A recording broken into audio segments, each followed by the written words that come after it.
Yo, what's up? Tiger here, Bucks on Fire.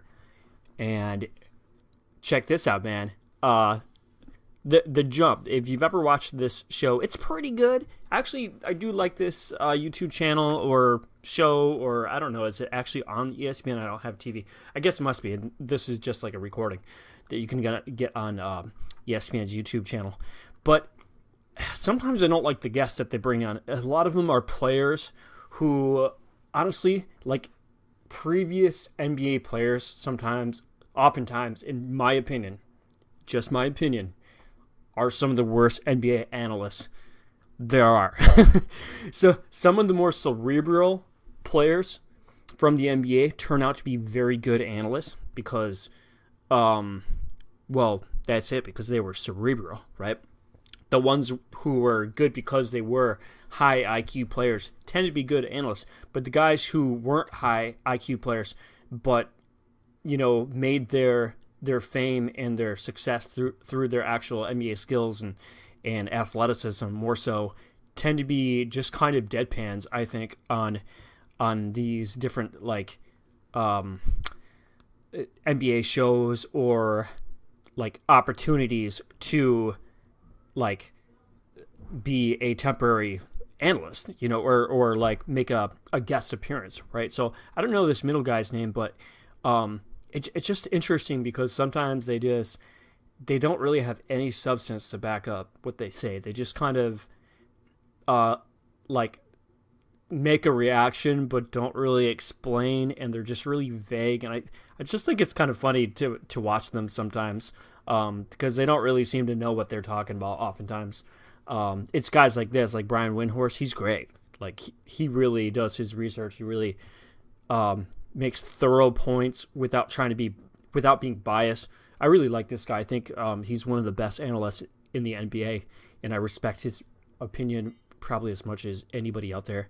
But this video is talking about could Giannis rise to Kobe Bryant's MVP challenge this season? In other words, can he, or actually will, I think Brian Windhorst actually states the question as, will Giannis win the MVP award? And that's another thing that bothers me too. It's like a lot of these guys, they avoid the question. They don't actually answer the question. They're like too embarrassed or too afraid to actually answer the question. They shy away, you know, like, you know, if you want to be a good analyst, if you want to get attention and be respected, answer the damn question, right? Answer it. Like, straight up. Like, no fear, man. No fear. Just say your opinion. Don't just like give a half-assed answer. This guy here, I don't know his name, but he does that. And I'll pause it once we get to it. But just listen to these guys. I'm going to play the video. It's pretty short. I'm going to play it, and I'll pause it and make a couple comments. And at the end, I'll give you my take on why Giannis will win MVP this season. Because this guy here, he does give a couple good points that it's all about narratives, right? It's all about team success too. This guy kind of comments on that, and these guys are just kind of lost. They don't really give any. I mean, they're completely sleeping on the Bucks. Everybody is. Because everybody's just kind of looking at like what happened last year and are not accounting for all the changes this season. And, you know, that's what you get from a lot of these analysts, these general NBA analysts. They don't do any research in general. They just kind of show up and just kind of chirp, you know, just open up their mouths. I doubt any of these guys really dive in too deep, you know. A lot of times they don't have to. It's guys like him, why he is the host of the show, right? Because he actually dives in deep. He does the prep work. So, yeah, a lot of respect to Brian Windhorst. These guys are chumps, though. So just listen to them. Yeah, man. You killed me with that, man. I wasn't expecting that. Cooper worked out with Kobe and posted about it on Instagram. You guys remember a year ago when Kobe challenged Giannis to win the MVP? Nick, is this the year Giannis gets the MVP? He can. Okay, listen to that. Is this the year that Giannis gets the MVP? Not can he? I mean, it's just stupid how this guy responds to that question. Like anybody, that's the obvious answer. If you're not going to actually answer the question, like, yeah, of course he can win it. Like 20 or 30 other freaking guys can win it. Duh. But will he? It takes guts to say that, and he doesn't have the guts because if he did, he would actually say it and have knowledge to back it up. Because if he actually said he does think so, he'd have to explain it. I don't think he really has. I don't think he has the analysis to back it up if that's what he thinks. Because just listen to him; it's kind of just a vague answer the entire way. And absolutely, because as we know, it's about performance. Let me back it up just a little bit. He can absolutely, because as we know, it's about performance and it's. See, he can absolutely, because as we know, it's about performance and it's about narrative. And if you win in a new arena with Budenholzer as your guy and you take your game to another level, absolutely, I think he can do it this year. Yeah, I mean. So, yeah, pretty obvious. I mean, pretty cliche answer. Yeah, with the new arena, it's all about narratives. He's right there. But with the new arena and Budenholzer as your guy, why does that matter? Like, that doesn't matter. Doesn't matter. The coach doesn't really factor into this. That doesn't matter. You can, if you elevate your game to another level or raise your game to another level, whatever you said. You can. Yeah, of course you can. But will he? Too many guys answer questions like that. They're not researched, man. Like, it's just kind of funny, dude. It really is. We've been waiting for Giannis to take the step forward and enter the MVP race. I had him on my MVP ballot a couple years ago. And I am, now that LeBron has moved out of the Eastern Conference, like, this is the time for Giannis to step forward. Why are you guys still laughing at me? Yo, yeah, man. You killed me with that, man. I wasn't expecting. We're talking about important stuff like Giannis going for the MVP. Yeah, okay. See, look at this guy in the middle. He's like, yeah, like, that's crazy talk. That's crazy talk. Like, what are you talking about? Giannis, I think, finished third in the MVP or fifth. I didn't watch this show. I don't remember. I should look that up. Actually, let me do that real quick. Okay, check this out. So, I didn't watch this show. I didn't actually know where Giannis finished, but I'm pretty sure. Let's open this up real quick.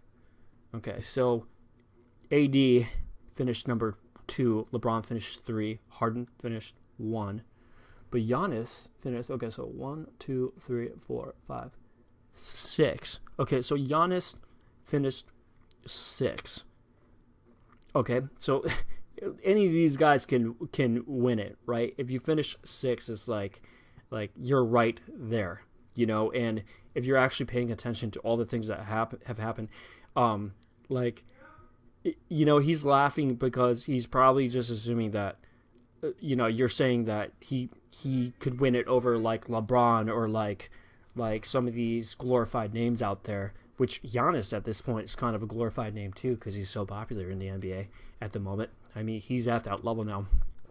But, it's just interesting to me because, like, I don't understand why at all he's laughing. Like what is there to laugh about? Are you, like, what's great? Like, Brian Windhorst asked, why are you laughing? Like, wake up, dude. He finished 6, and he was the front runner for the first part of the season.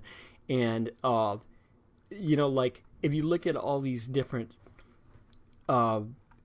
elements going on here, look at his stat line. Just the basic stats, okay? Forget about the shooting. That doesn't matter because, his effective field goal percentage and true shooting is phenomenal. We know that he's not a three-point shooter. It doesn't matter. He averaged 10 rebounds last year. That could go to very easily 12 rebounds. It doesn't have to. It's going to go to 11 most likely. Giannis is even more built this year. He's put on even more weight. He just keeps doing it. He's probably going to do it for another 3 or 4 years and keep making those weight games because he's still so young. He's like 22. He could probably keep putting on weight for another 4 or 5 years, There's no reason to bet against that. He just keeps doing it. Look at the muscle pic of him on the internet right now with his brothers in the gym this summer. Okay, and his assist number assist stat was really low, and that I blame that on the coaches. They were not using Giannis enough as a facilitator, not at all. And with the personnel that they have right now, which that guy doesn't even realize, is going to that the Bucks have is it's going to benefit the Bucks so much because they're loaded with shooters, at least above average shooters. Okay, not elite shooters, but above average shooters. And Giannis is probably going to be playing center a lot. If Budenholzer, which I think he wants to do, is going to spread the floor and surround him with shooters, then Giannis is going to be playing small ball 5 a lot. Because that's probably the best way to get the most out of Giannis. Surround him with 4 shooters and other guys who can create a little bit. The Bucks are full of those guys who can complement as a creator, a playmaker like Middleton, Bledsoe, Brogdon, now DiVincenzo probably. All these guys could go on. But the overall team strategy and schemes are going to be much improved, and Giannis probably is going to get even easier shots. You know, this 26.9, that's going to go up again. Look, he just made like a 4-point increase from last year from the year before that.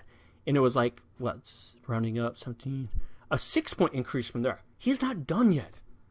Man, seriously, it's not unrealistic at all to project that Giannis will put up 30, 12. I'll say 11 because I think 12 is absolutely in the range based on how they're going to use him and the fact he's put on even more weight and he keeps increasing by a rebound a year and actually a little bit more than that last year. I think 12 is very realistic. I think he can average 2 more rebounds. And I think just defensively, he's going to be in positions to block more shots because he's going to be playing down low in the post a lot. I think Giannis is going to be operating out of the post even more than ever with more floor spacing, and especially on defense. So I can easily see a line of 30, 11, 2 blocks, 2 steals. It's not out of the range of outcomes here. I'll give him at least 2 blocks, and why not steals too? This is not even like ceiling stuff. This is like very realistically a floor for him this season. These are not out of line numbers. It's the assists where it gets really interesting, and I'm really bullish on him being a big time creator this year. It went down. Look at his assist percentage. He was not used as much as a passer. That's going to change. It's going to change. Budenholzer is going to put an emphasis on Giannis creating plays for others. He's already talked about that. Everybody knows this. It's this whatever was in Jason Kidd and Joe Prunty to go against that and just influence Giannis to play hero ball. I really do blame that more on the coaches. I don't think that's Giannis just overriding. I really do blame that on the coaches. I don't think we're going to see that this year. I think we're going to see an incredible amount of ball movement and Giannis acting more as a decoy oftentimes and forcing defenses to either double team him and leave shooters open, or don't double team him and now he's going to get even easier baskets. Okay, I mean, like with the team being probably at least 5 games better without Kidd, just without Kidd, addition by subtraction. I mean, people are not weighting this in enough. The Bucks would have been so much better without that coaching staff last year. Any coaching staff would probably give the Bucks 5 more wins. They were one of the worst coaching staffs, if not the worst coaching staff in the NBA last season. And we know how much coaching can make a difference.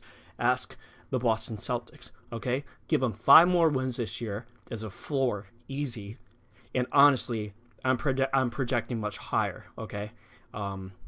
Maybe upwards 55, I don't know. 54 is probably what I'm going to predict. But look at his real plus minus, okay? These are great numbers, and those are going to skyrocket too because he's going to be more of a playmaker.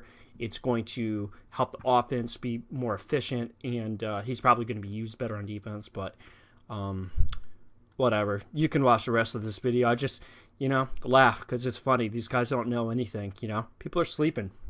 And if you really want to make a good opinion, do your research, man. Seriously. Peace out, Tiger.